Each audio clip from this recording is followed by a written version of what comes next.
critically acclaimed Leanne van Rooi is a multi-award winner and is much loved by local and international audiences alike. In 2015, she founded her own company, Bossikop Productions, through which she creates unapologetic, boundary-shifting work rooted in a deeply African context. Headlining the Artists and Grants stream for BIZARTZA Assembly, here she is with an artist's perspective. We're living in a horror story currently. Make no mistake, the entire world is a horror story.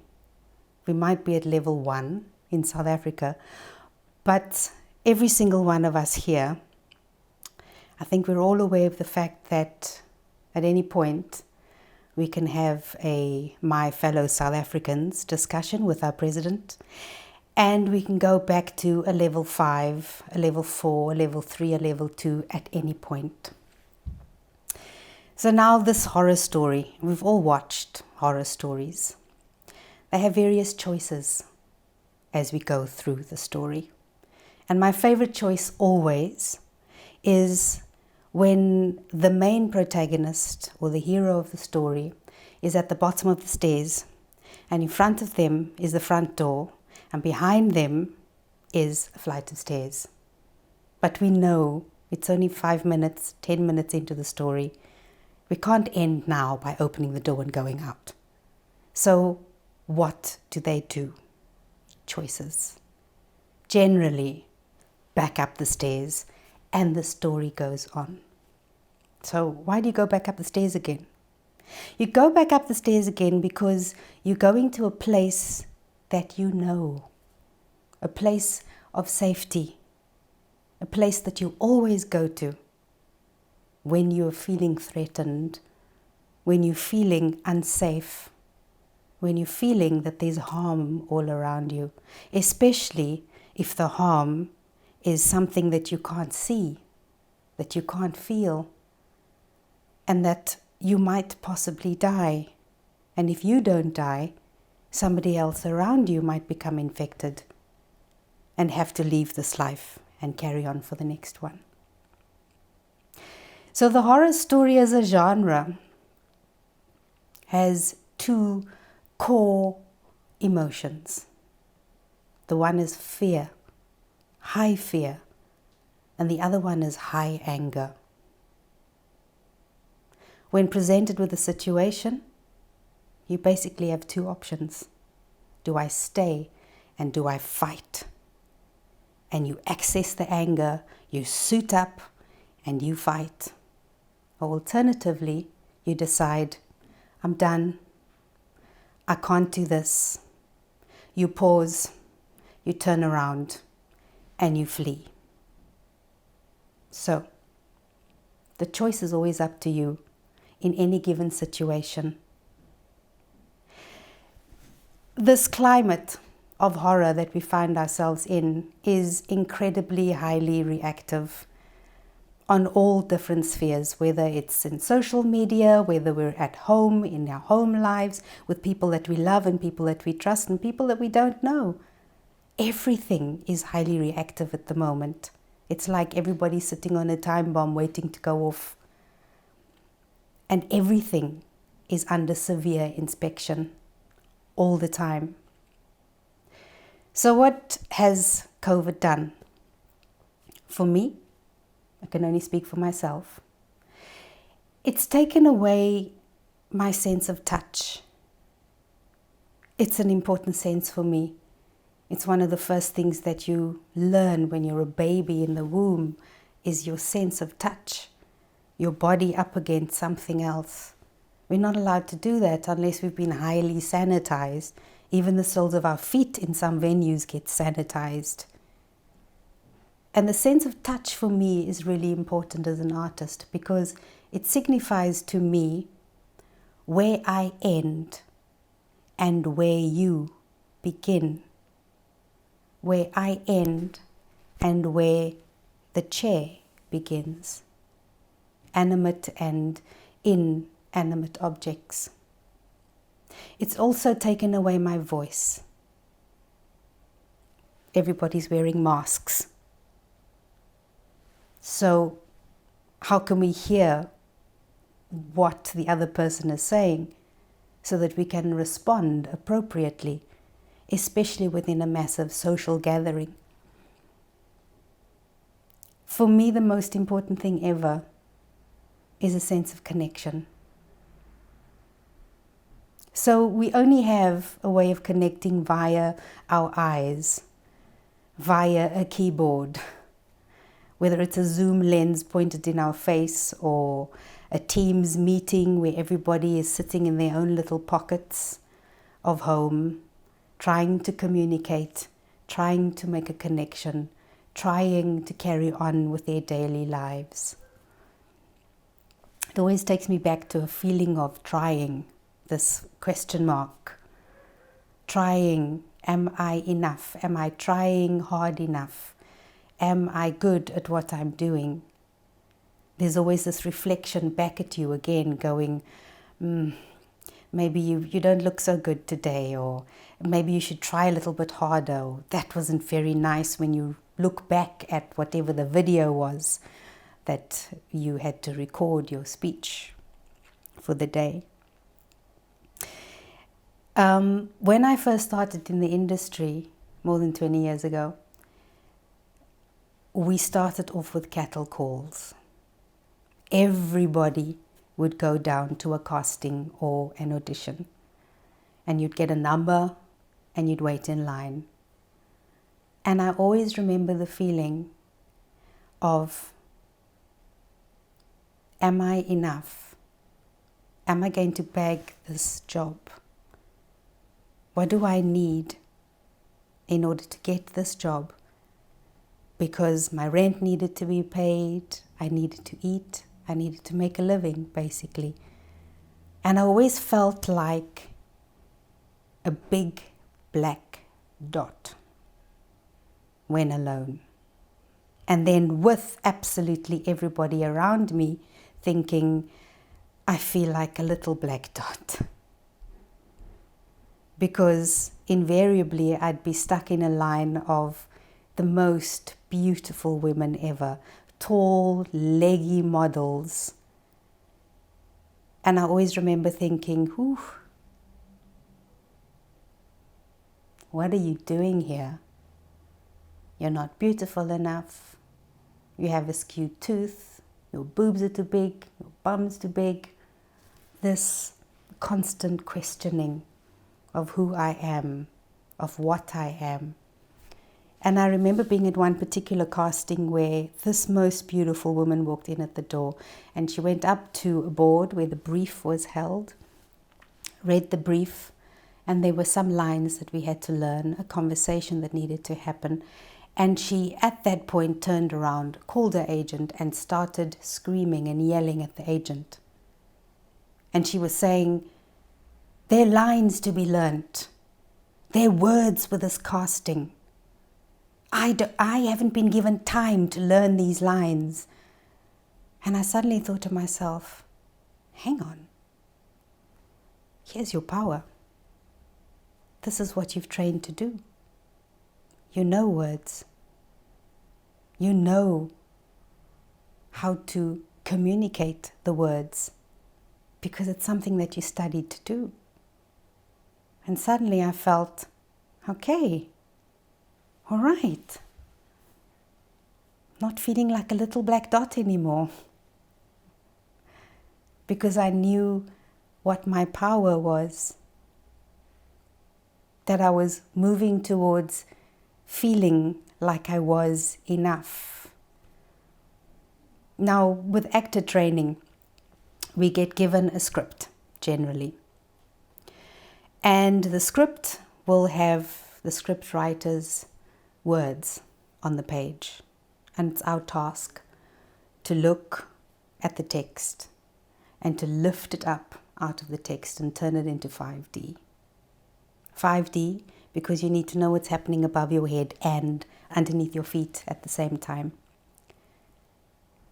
Not just what's in front of you, what's behind you and on either side. You need to create characters that are alive, that are authentic, that are believable, that somebody else can look at and go, that's me, or that's my aunt, or that's my mum, or that's my brother, my sister, my whoever. And the script has words put into phrases, put into sentences, and at the end of the sentence, there is a little black dot, a pause, or as the Americans would say, a period. And that is such an important thing within a text, because the punctuation in and amongst your words for the scriptwriter is showing the actor how to play. Is it a question mark? Is it an ellipse, ... Is it a full stop? Is it an exclamation mark? What is it? It's the way that they are able to communicate to us, any writer. It's the way that they're able to open up what they're saying and to try and make a connection via the written word.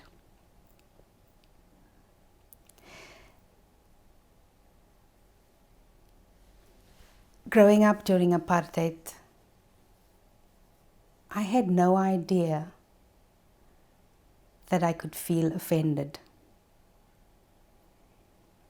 I think we were taught just to accept because it made things easier. To keep the peace, we just accepted and accepted and accepted. And sometimes we got very full until we came to a full stop. And then we would react, either in absolute fear or in absolute anger. You'd either implode or explode. Until the year after my daughter was born, 2009, and I was working at a school, and one of my mentors, the drama teacher, was there, Saul Channeran.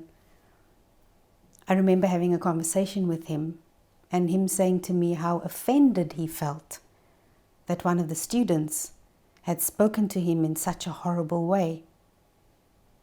And the penny dropped. It was like he was saying to me, you have the right to be offended too. And before that, I never knew that I even had a right to feel offended because I was never taught. That skill was never imparted to me. And there I began to take a full stop, a pause, a period, when one sentence finishes and the new sentence begins to carry you forward into the future. I took it and I started to draw boundaries and lines to go, this is okay, or this is not okay. And instead of becoming fearful or angry, I could actually get to a point where I could clearly articulate how I was feeling so that we could have a connection, be it negative or positive, and have a hardcore conversation about what is okay and what is not okay. So now the thing about boundaries are that once you learn how to put up a boundary, we have to be really, really, really careful that we don't box ourselves in with boundaries. And that's what COVID's done. It's boxed us all in with boundaries. We now have 5D boundaries around all of us. And the thing about the boundary or the line is that a line is actually made up of a series of dots, one next to each other. And when you have an opportunity to go up to a boundary wall, a boundary line, up to a fence, and look at the dots, you will see that they're actually just joined at a point, at a very specific point. And if we're going to go into the future, making real connections, it's about looking at that point and going, is this point still effective? Is this point still worth having? Because maybe it needs an adjustment to a new point, or a new point, or a new point, or a new point. And so the boundaries that we've placed then becomes more flexible. It's still a boundary, but it can move. And on close examination, we can then see that boundaries are actually infinitely crumpled. They still need to be there in order to protect us. But it allows for us to have a connection. So, earlier this month, I was asked to speak at a conference as part of a panel of experts in our field. And when we arrived, obviously at the entranceway, we went through the protocol ceremony, or the protocol dance, as I call it. You got your temperature taken. You could choose where you want to have your temperature taken, in your neck sometimes. You filled in your name. You gave your time, your contact details, share whatever you want to share. And then we were all given this red dot, a sticker. And I remember being presented with a sticker after all COVID protocols were observed, thinking, whew, where do I put this? Because if you're going to give an actor something to put on their body, it means that it's a costume. And where you place your costume turns you into a character. And looked around me at all the people that were there, and I saw that they'd generally placed it in the name tag position, but it was clearly visible. And in alignment with the topic of conversation, I took the little red dot and I placed it there, in between the eyes, on my point of enlightenment, my seeking for a clearer vision, and was called to sit on the panel. And while we were sitting on the stage, I looked out across the audience, all protocols observed, 1.5 meters, and there was one person near the window in the corner, somebody that knew me, and they kind of did this after flagging me down. And I smiled and I waved and I said, hang on, it's coming. Now my point is a little red dot off the forehead. Did the people that were part of the conversation, did they understand the significance of the little red dot? Because if they did, then it would start a new conversation. It would create a boundary, because you were either of that culture or not of that culture. You would either have information about the culture or not at all. So whatever percentage of information you're sitting with by yourselves of having a little red dot, seeing people walking around with a little red dot here. How interesting would it be if you went, Google's available, to go and have a look and see what that little red dot is all about? Because it will open up a whole new different culture that you would know about. And it brings me to my next point. How much do we really know about each other's cultures?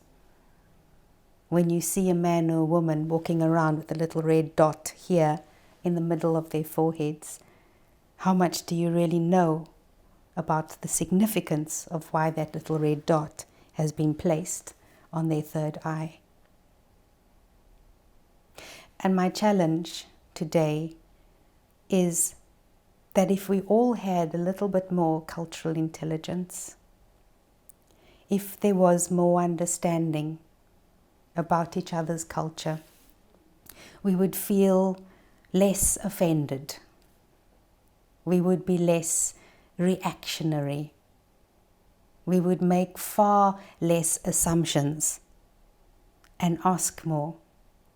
And ultimately, it would lead to less fear and less anger because of our understanding of that person, of their beliefs, of their value systems, of their morals. And that cultural intelligence is important if we need to move forward into the workplace, if we were to move forward into our education, if we were to move forward into life, into living, into thriving, into being sustainable for the future. Because we cannot make the decision to go back up the stairs anymore. We have to be brave and open up that door and change the narrative to end the horror story that we're currently living in, to pause, to stop, so that we can move forward into the future with an exclamation mark. And how does cultural intelligence, or how would us as actors, how would we as artists help towards the future? I think it's about understanding your worth as an artist. It's about, for me, holding the heart of the nation in our hands. And we hold it because we are artists at communication. If there's one thing we do know how to do, and that is to make a connection. And if people are struggling to make a connection because we can't touch each other, because we can't hear each other, and half our senses have been taken away from us, where there are massive boundaries that have been placed over us and around us all the time, how do we permeate? How do we go through? How do we walk forward with our heads held high after the horror story that we are currently living? We need more skills, that's for sure. The most amazing way in which to learn is via the story. I've told you 3 stories today, and I'm sure you wouldn't forget either one of those 3 when it comes to looking at connections. We need partnerships. What kind of partnership? Well, thinking partnerships, feeling partnerships. Ultimately, it's about knowing who you are and about discovering who you are, so you can let the other person be free to be whoever they are. And for me, that's the way forward, so that you can move the little black dot into being an exclamation mark.